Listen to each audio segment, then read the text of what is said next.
I have my notes, and my note says to talk about dealing with grief and depression while hanging out with people. And I have two examples. One example was when I lost my father in 2017, and I say and a lot, and like a lot. I lost my dad in 2017. My sister from my dad's side invited me down to where she lived and to celebrate her husband's birthday, which is in the same month as my birthday. So I was excited about that, and I was like, yeah, this is cool. I'm gonna go, I'm gonna have fun, I'm gonna meet this wonderful, beautiful looking woman and her husband, her family. And like the day before I had to go on the plane, or not the day before, but the night before I had to go on the plane, I was like, I don't want to go. I don't want to go. I can't go. But you know, the ticket was already bought, and I had to go. So what I was dealing with in that moment was panic and anxiety and a flood of like negative thoughts. One thought was that, what if she don't like me? What if we don't vibe? What if, I get down there and I'm a complete mess? Well, the last one did happen.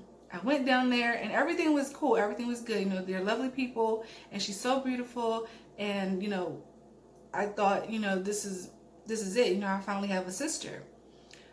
But, the night of the birthday celebration, something came over me, and it was as if everything that had went on in those couple of months that led up to my father's passing, just came all at once while I was out at a birthday party. At a birthday party, people are drinking and dancing and having a lot of fun, and I was the odd man out because I'm like, I can't be happy in this moment. Like, no amount of alcohol could make me, forget anything that has happened. So what I did is what I usually do, which is remove myself from the environment because I don't want to be, depression Debbie. I don't want to turn down anybody's energy because I'm off or I'm feeling sad. So I went outside, and most of the time I feel like when I do remove myself, it makes people judge me even harsher because they're like, they don't understand. They're like, well, why did she leave? Like, did we do anything wrong? Did we say anything wrong to her? And so they're gonna be feeling like, what's wrong with her? Like, why didn't she want to be around us? Why didn't she want to hang out with us? But when you're depressed and you're dealing with grief as well, for someone who this is new to, I never lost anybody that was this close to me, and then being so intertwined in the passing that happened with my father, it was like, this is all new to me. So me going out of the city, going to a whole different state and being around a whole new group of people, it did not change anything. It did not make me feel better. So it's like, when you think about people who talk about, oh, you're depressed and you need to go hang around people, you need to go change your environment. That didn't work for me. It was like, dang, I'm in a whole different environment and I'm still depression Debbie. Like, damn, I can't get away from it. But what I was dealing with was the thoughts and the loss. I was dealing with a whole bunch of loss. So my tip for when you're out with people and you don't want to reveal what's going on with you, and you can't get out of your own way, you can't get happy, what you need to do is talk about it. Tell them, the person that you're hanging out with, tell them, listen, I'm not okay. I need to remove myself. It has nothing to do with you. It has everything to do with me. And I don't want to ruin your experience. So I have to remove myself.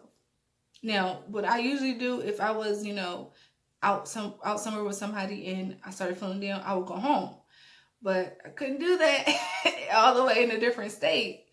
So I had to just grit and bear it. But I know that, my sister and her husband was worried about me.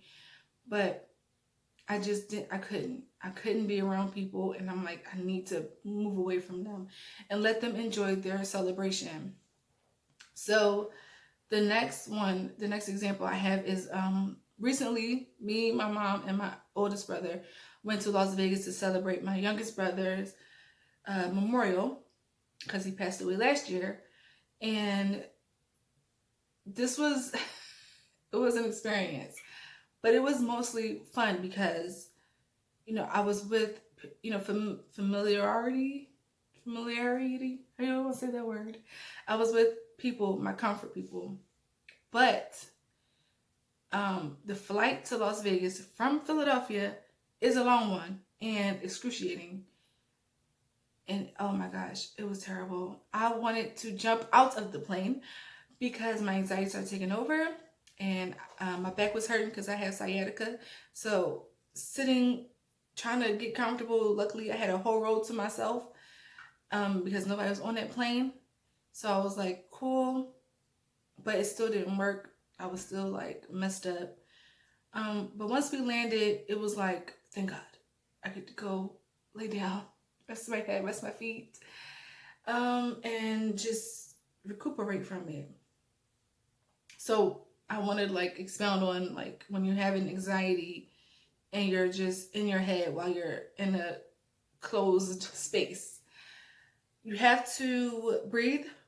Use the breathing techniques, which is inhale through your nose and out through your mouth, and that will calm down your heart rate, and it'll clear your head. And also feel the surroundings around you. Make sure you can feel your feet, like scrunch your toes up like this, or pinch yourself, like not pinch hard, but like just squeeze yourself to, I'm gonna say, like, to just make sure you're in the moment, because sometimes with my anxiety I feel like I'm everywhere, like my energy is everywhere, and I need to like compress it and just focus on this is not going to last forever.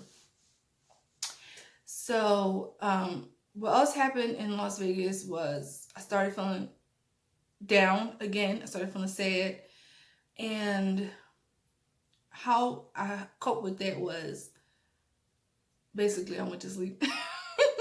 I went to sleep. I get real quiet, and it sounds like like I'm being a bitch, but I'm not, because I'm just being reserved and I'm being quiet because I need to keep my mind focused on getting over the emotion of feeling anxiety and panic. I need to feel like I need to like just release it. And the only way I can do that is to go to sleep. Some people say, you woke up on the wrong side of the bed, and I feel like that stuff kind of be true. Like, so let me go back to sleep and try it again. So that's kind of what I did there. But after, I exhaled and I went to sleep and I woke back up the next day,